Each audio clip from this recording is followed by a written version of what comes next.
बिस्मिल्लाहिर्रहमानिर्रहीम अस्सलातु वस्सलामु अला रसूलिल्लाह व अला आलिहि व सहबिहि अजमईन।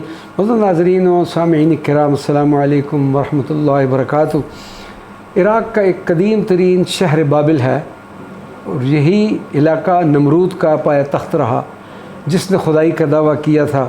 और जब अल्लाह तबारक व तआला की तरफ से गिरफ्त आई तो एक हकीर मच्छर के ज़रिए वो ज़लील व ख्वार हो गया। इन जाबिर व सरकश हुक्मरानों के तबाहशुदा महल्लात आज भी निशान इबरत के तौर पर मौजूद हैं। तारीख़ी और कदीमी शहर बाबिल के खंडरात में वो कुआँ भी आज तक मौजूद है जिसमें एक रवायत के मुताबिक दो फरिश्ते हारूत व मारूत, जिनका ज़िक्र कुरान पाक में है कि बेबाबिल हारूत व मारूत, उनको वो उल्टे लटके हुए हैं।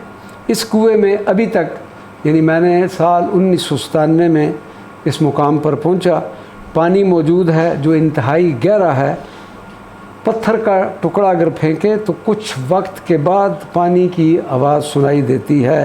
अल्लाह तबारक तआला ने ये कुआँ बतौर इबरत आज तक महफूज रखा हुआ है।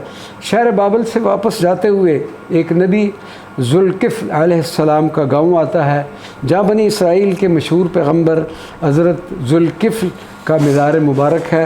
आपके मज़ार मुबारक के साथ वाले कमरे में आपके 5 असहाब की कबूर है और एक मुकाम हज़रत ख़िज़र अलैहिस्सलातु वस्सलाम का मुकाम इबादत बताया जाता है।